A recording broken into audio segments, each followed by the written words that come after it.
Bismillahirrahmanirrahim. Assalamualaikum warahmatullahi wabarakatuh. Negara Brunei Darussalam mencatatkan 11 lagi kes baharu jangkitan COVID-19 kemarin yang membawa jumlah keseluruhan kes kepada 15,458 orang.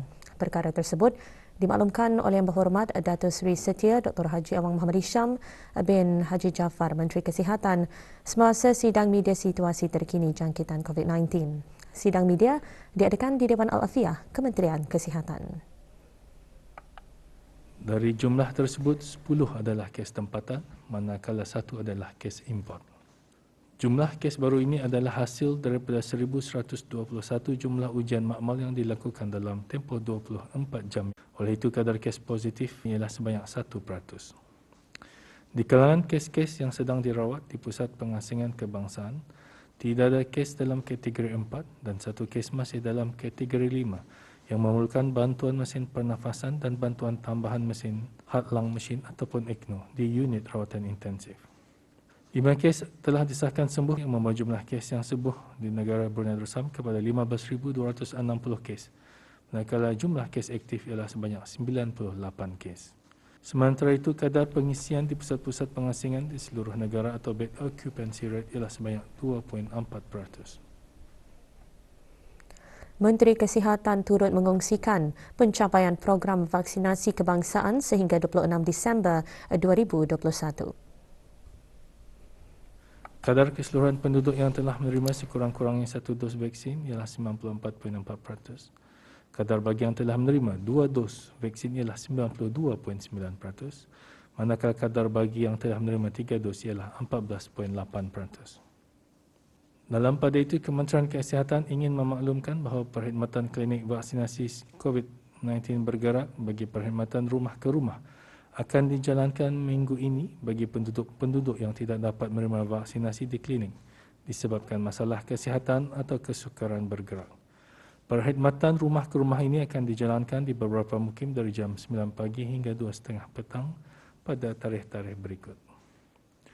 27 Disember, Mukim Kota Batu dan Mukim Berkas A. 28 Disember, Mukim Berkas A, Mukim Berkas B, Gadong A dan Mukim Kuala Belait. 29 Disember, Mukim Berkas A, Mukim Berkas B, Mukim Kianggeh, Mukim Kota Batu dan Mukim Liang. Dan 30 Disember 2021, Mukim Mentiri dan Mukim Gadong A. Penduduk yang memenuhi kriteria bagi perkhidmatan rumah ke rumah ini akan lebih awal dihubungi oleh pihak Kementerian Kesihatan bagi saringan awal. Dan mereka adalah diminta untuk memberikan nombor kad pengenalan atau pasport serta kad ataupun nombor BRUHIMS jika ada.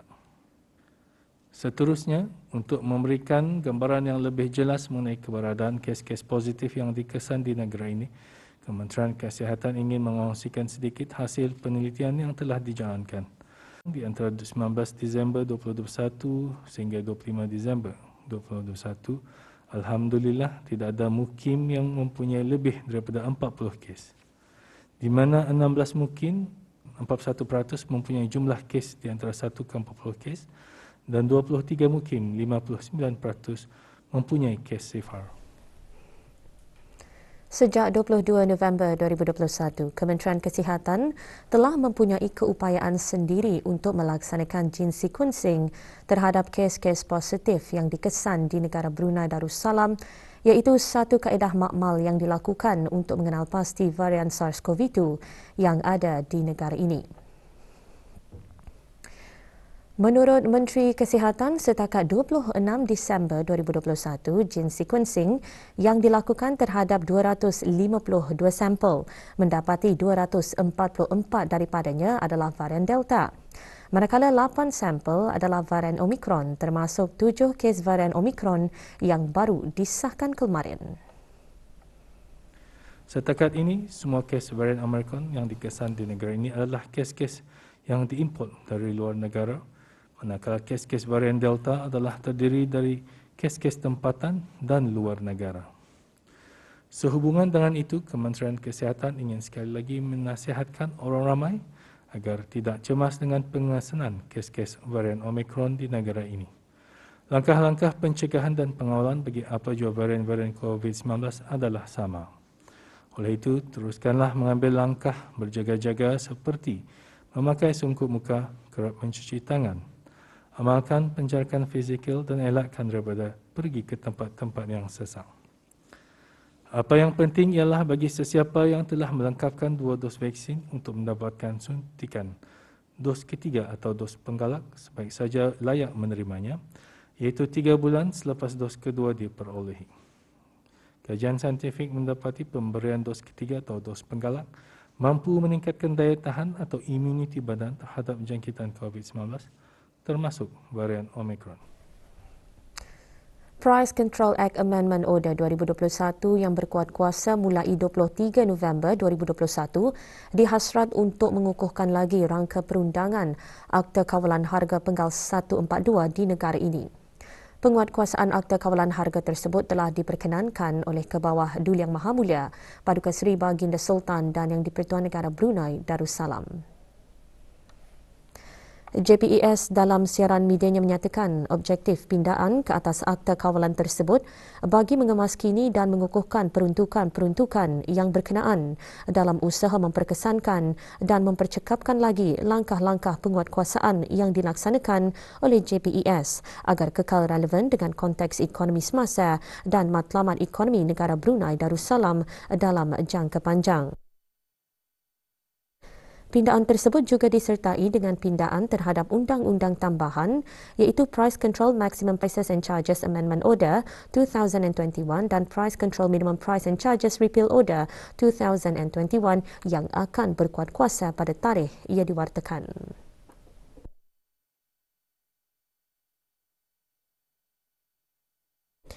Dalam usaha memelihara kepentingan dan kesejahteraan orang ramai, pindaan utama termasuk memberi peruntukan yang membolehkan JPES melaksanakan pemantauan dan penguatkuasaan harga barangan tertentu dalam keadaan tertentu seperti semasa krisis pandemik COVID-19 atau keadaan yang sangat memerlukan bagi tempoh yang bersesuaian.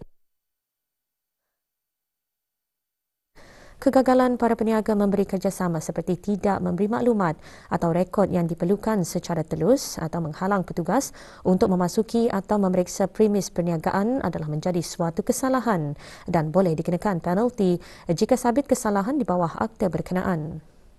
Pindaan juga merangkumi pengemaskinian senarai barangan yang dikawal harga maksimum secara berterusan di bawah akta kawalan harga termasuk barangan yang diberi subsidi oleh kerajaan.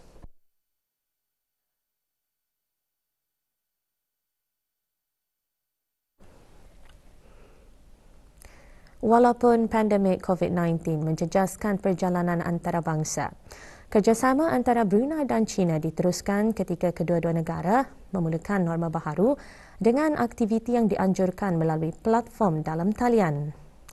Satu program latihan secara maya telah diadakan pada bulan November untuk pemandu pelancong tempatan dan profesional pelancongan Brunei meningkatkan lagi kemahiran bahasa Cina dan kemahiran berkomunikasi.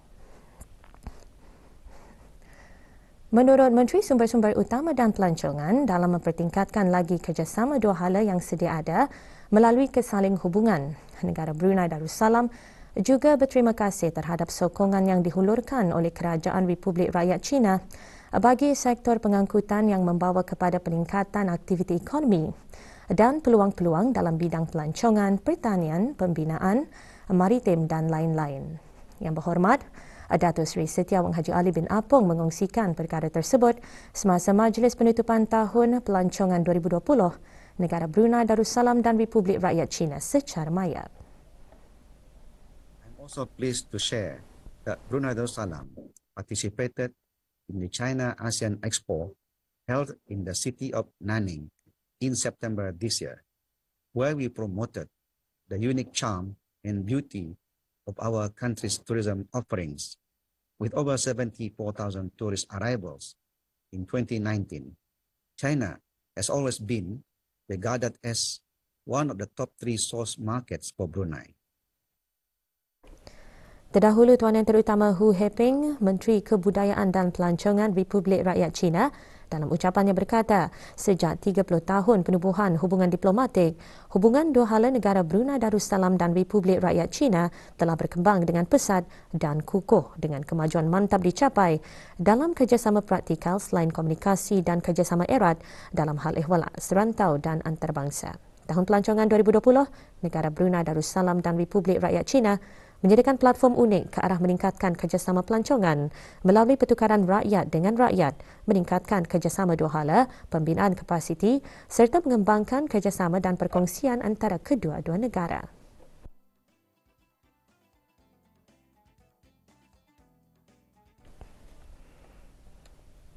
Orang ramai dikehendaki memakai sungkup muka pada setiap masa, terutama sekali apabila berada di dalam bangunan di tempat awam dan sesak. Kita ikuti promo mengenainya.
Peranan kerajaan dan pendekatan Whole of Nation adalah menyediakan landasan dan menyokong rangkaian sumbangan kepada belia bagi berpersatuan.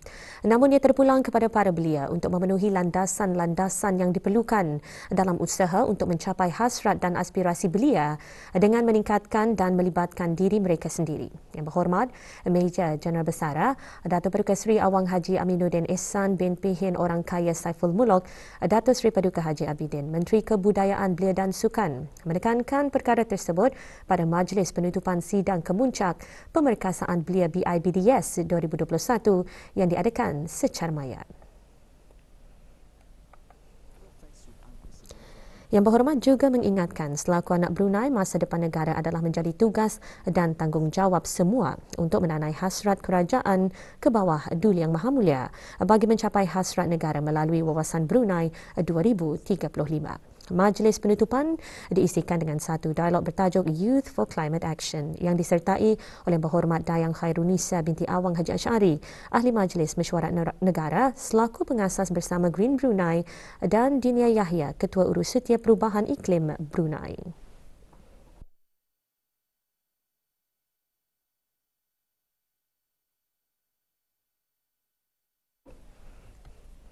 Dayang Siti Nadrah binti Narzalan dengan esei bertajuk Novel Mishar, suatu analisis genokritik, muncul Johan Peraduan menulis esei ilmiah Pangsura 2020-2021. Keputusan peraduan diumumkan kemarin dengan majlis penyampaian hadiah diadakan di Dewan Kuliah Stadium Negara Hasanah Bolkiah Brakas. Penyampaian hadiah disempurnakan oleh Yang Berhormat Meja Jeneral Besara Datuk Paduka Seri Awang Haji Aminuddin Ehsan bin Pihin Orang Kaya Saiful Mulok, Datuk Seri Paduka Haji Abidin, Menteri Kebudayaan Belia dan Sukan. Johan menerima wang tunai RM1,000 beserta sijil penyertaan. Naib Johan disandang oleh Dayang Nur Hairunisa Radia binti Haji Bini alias Syarbini dengan esei analisis motifeme dan interpretasi dalam cerita rakyat Puak Murut di Brunei. Manakala Dayang Afizah alias Alma Syafi'ah binti Musa dengan tajuk esei Keindahan Gaya Bahasa dari Keintelektualan Penyair Syair Rakis meraih tempat ketiga.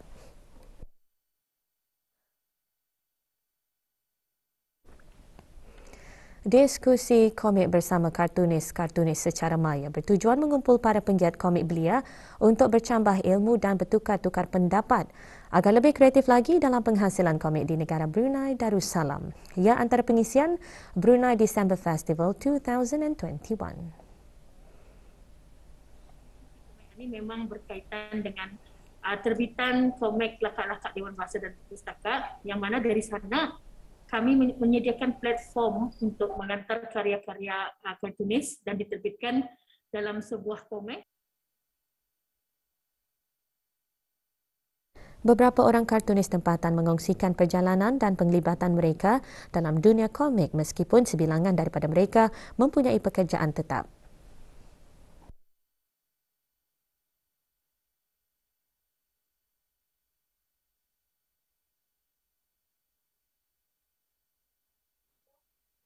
Penglibatan saya di dalam dunia komik ini telah menjadi pemangkin bagi perkembangan diri sendiri dan perkembangan di dalam kerjaya.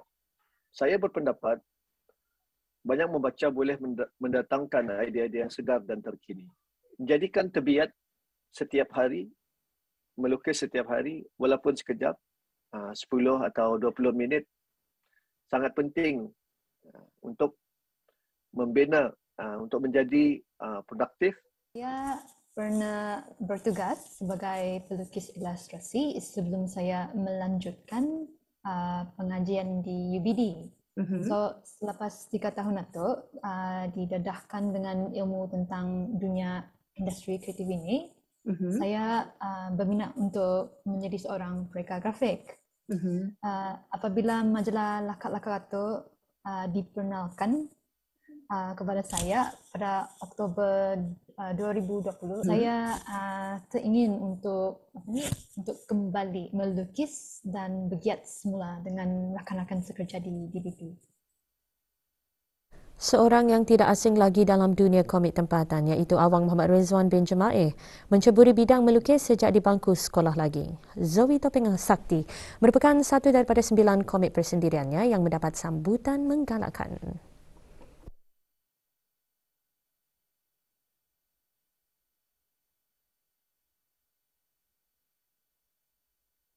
Komik Zoe pertama ini diterbitkan. Tapi sebelum terbitnya komik Zoe pertama ini, sebenarnya komik Zoe ini adalah daripada selitan dalam majalah Mekar. Kali komik ini kena compilekan. Ada bagi peluang, kena bagi compilekan, dan aku diberitahu komik Zoe ini akan dibukukan dan akan diterbitkan semasa pesta buku. Alhamdulillah sambutannya ada menggalakkan sampai masa ini. Dan komik yang 9 ini diakhiri dengan siri ke-10. Penghasilan komik pada masa ini semakin berkembang dengan penglibatan para belia yang mempunyai pengalaman dan berkeyakinan untuk berkarya. Sesi perkongsian seperti diskusi komik ini diharap dapat melahirkan kartunis yang mempunyai semangat ke arah penerbitan komik secara meluas dengan sasaran audien yang tepat.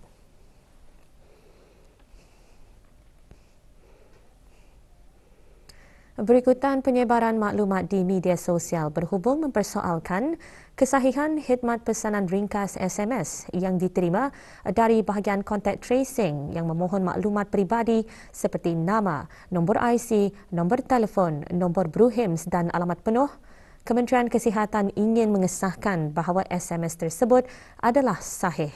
Seperti mana yang pernah dimaklumkan, Kementerian Kesihatan melalui pasukan pengesanan kontak bertanggungjawab dalam menjalankan tugas-tugas pengesanan kontak bagi mana-mana individu atau kontak terdekat kepada seseorang yang dijangkiti COVID-19 bagi memastikan kesihatan awam terjaga dari risiko penularan penyakit tersebut.